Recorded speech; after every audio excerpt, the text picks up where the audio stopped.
Hello everyone, my name is Joe and I review all of your favorite TV shows on this channel and on my Patreon.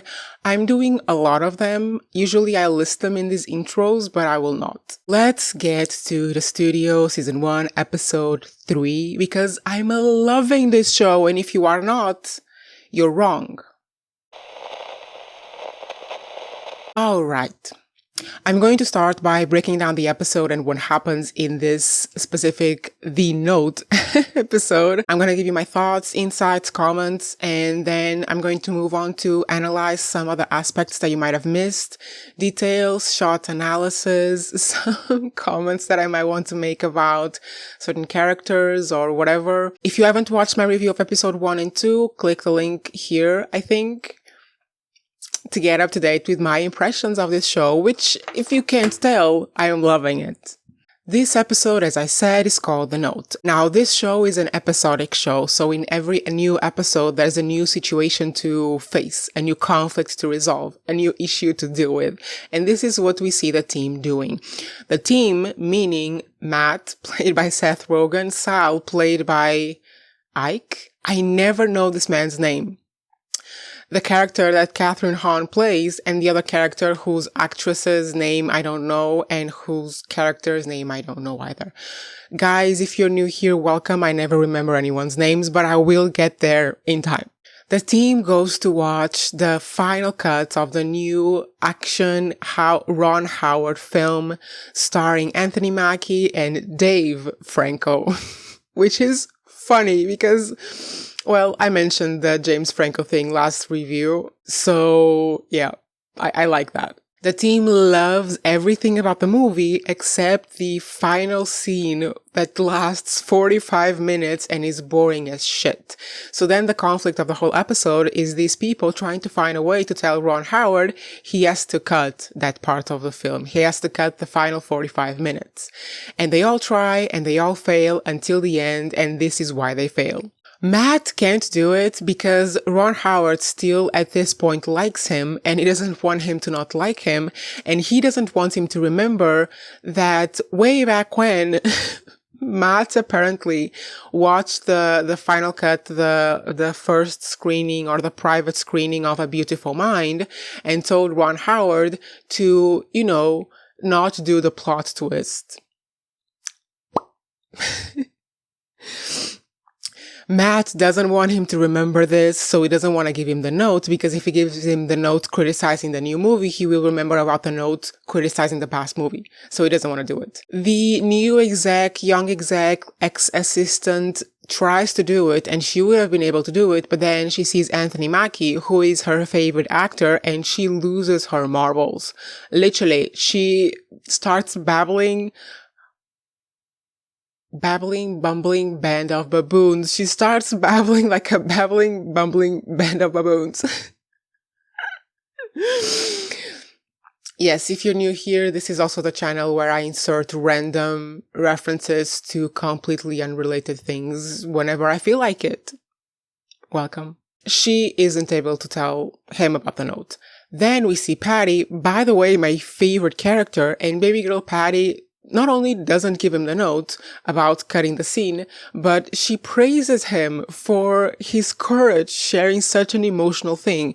And this is when you find out that the 45 boring ass scene at the end of the film is how this director is dealing with the loss of his cousin that he lost when he was a child. So then Sal tries to tell him by pretending that he also lost a cousin, but then he gets too emotional about the story and just cries on his shoulder. And they eventually find out that Anthony Mackie also hates the scene, hated it the whole time ever since he read the script, but he's a producer in the movie, so he doesn't have the guts to tell him because he too has to suck up to him. Like Patty, who now is a solo producer and can't rely on the studio, so she has to suck up to these people. So in the end, Matt tells him because Ron Howard takes a literal humiliation tour around the room, telling everyone about the thing from A Beautiful Mind, humiliating him in front of everyone. So Matt gets so mad that he just tells him as out of spite. That's the core of the episode, but now let's look at the details because that's where the fun is at. And the fun of this entire show starts with how the shots are filmed. It's so much fun, guys, because I mentioned this in my previous review. Most of them are, almost all of them are like in one take. So whenever they can make it work with the location, they do everything in one take. They don't stop.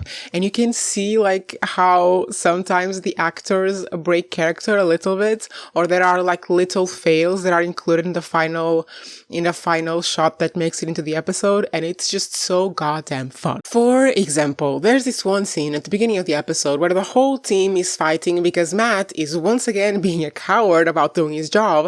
And the whole team is fighting. And there's this moment where hahn has kind of a wiki Fleabag moment where she's meant to insult Matt. And what she says is, what is it?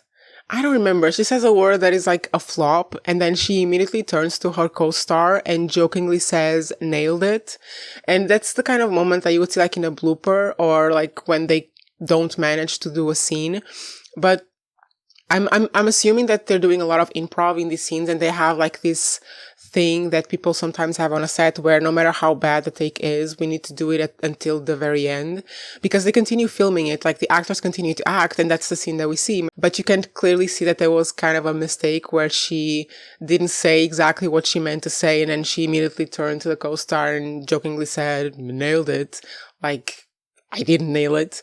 And they keep it in and it's so much fun. In the previous episodes, there are also moments like this when you notice that the actors, they are probably improving parts of the scene and you see when they slip up a little bit. But in a few of them, they left these shots in the episode and it makes it so much fun. This is going to be me this entire review and all of the reviews for the studio, just me saying this is so much fun because it is. And honestly, we as a society needed a TV show that was this much fun, this funny, because the world sucks and we need it. And I also have to mention about this idea throughout this entire episode that artists can get to be such emotional wrecks that they try to deal with their emotions and with their shit through their art. I mean, this is what it is, you know, I'm saying this because, guys, if you didn't know, I am a writer and I'm like trying to publish some stuff. So I totally get it when he says that he's trying to deal with this very emotional loss through a movie that he wrote. But then the idea is that sometimes they take it way too far and they ruin their projects, they ruin their art. And this was funny because it was so relatable and I felt a little bit targeted by this. And then I was thinking, can you imagine how many people are going to see this show and are going to see their own bullshit reflected on one joke or another? And it's going to be like, I feel it, but I can't be mad because it's so funny and so right. Like, we literally have Anthony Mackie in the room as Kathryn Hahn's character is telling the team, oh, we can't put this movie out this long because it's going to take too much space for the theaters. And the theaters will only accept long-ass movies if it has superheroes and capes. She says this right next to Anthony Mackie, and this is coming like a little bit after his new movie just came out and flopped. That's so funny. Come on, guys. Let me know in the comments who else is having a lot of fun with this. Everyone. I know it. You don't have to say it, but say it. And you know what? While I was watching this episode, I kept thinking of the previous episodes because I want to know what's happening with the goddamn Kool-Aid film. I want to know what's happening with Martin Scorsese's dead script. I want to know what's happening. I mean, did the film from episode 2 manage to get the one shot in the soundstage? What's happening with those people? I need to know. I really hope there's an episode in the future where like all of these storylines mash up together and we get the answers to everything and like the updates to everything that is happening, because I just need to know. Studio, you have one job. Actually, you're doing your job very well. So sorry about that. And I also want to mention this thing that I thought was so fun. The tray of snacks, you know, in the beginning when the director and Anthony Mackie are coming in and, Matt says to his ex-assistant, like, get them snacks, get them the whole tray. And then in the next scene that we see them in the room, we see the tray with the snacks right there. And it's so funny because I've seen so many TV shows and so many movies where the set decor doesn't make sense, or it's just shouldn't be there, or stands out in a weird way, or like stands in the way of everything else, and it's like such an eye grabber. And then you have this tray of sweets who just seems to be there for no purpose, only then it was mentioned like in the scene before. And then by the end, the tray of sweets actually has a purpose and is the reason why Seth Rogen falls back while they're fighting.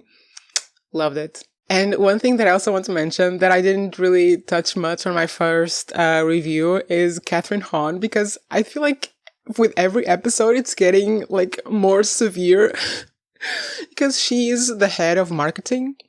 So, and she's incredibly aware of who she's marketing this stuff to, because I mean, they use social media these days. Is the major platforms that they use is social media platforms. And who's in social media platforms? A lot of young people. So Kathryn Hahn is like a middle-aged woman having to work with a target audience that is much younger than she is. So she dresses like them, she does her hair like them, and she talks like them. And watching this middle-aged woman use Gen Z slang is so goddamn funny. Like half of her vocabulary is just like Gen Z internet terms, like Dululu and lit. And somehow everyone just understands her. Which is even more funny because now there's this idea, well, not idea, it's actually happening, where people don't understand like Gen Alpha slang. That is so ridiculous, like skibidi toilet. Who will understand what that is? That is so ridiculous that no one can understand it. But then we have this middle-aged woman using Gen Z slang and everyone understands what she's saying. It's just funny. It's funny to me. And then there are two more scenes that I want to highlight, because I just enjoy them very much. The scene where they are in the final meeting and Ron Howard humiliates Matt. We see him in his chair. He gets up, and I'm pretty sure the camera stays in the eye level of the seated people the whole time. So, like, if these were the people, the camera would be here and would be like filming them on their eyesight, but then Ron Howard gets up and the camera films it like this, and he becomes so much more overpowering over the room. And then he tells his whole story. He humiliates Matt with his whole story while he's going around the room, and everyone that is seated at the table is like looking up at him the whole time like this. But then when it gets to the point where Matt is too angry, like he gets up and the camera finally goes back to this level where they are both standing up and fighting. And I really appreciated that. I appreciate the movements of this camera so much because I said this in my previous review, the show doesn't stop, like ever. It's constantly moving. It feels like we are always behind on the action because it happens so fast. So when the camera is like conscious of the way it's filming the scene, is giving certain power to certain characters, like it's positioning the character in a different place in the mind of the watcher by the way they film it. I just really appreciate that. I think it's so fun. I'm enjoying this show so much. And then at the end, we get the perfect ending because this entire episode was about cutting out this boring ass scene, this 45-minute boring ass scene from the movie. And then at the end of the episode, we see this scene, the boring scene from the movie. We see it in the episode. I mean, a lot shorter, but we see the whole thing happening in the episode with Matt's character. And it's just funny. I really love when movies and TV shows get really meta. Like one of my favorite films of all time is The Cabin in the Woods. I love this shit. Like, I'm the person this show was made for. But yeah, you guys, that is all I have for you today about the studio. Come back next week with another review. Come back next week for another review, probably of me loving this show. So if you want to see someone else enjoying it this much, I'm your girl. I'm your gal. I'm your adult person. Does anyone else find it weird when we refer to ourselves by our genders? No, just me? Cool. Anyway, weird place to say that. I will see you next week. Bye, guys.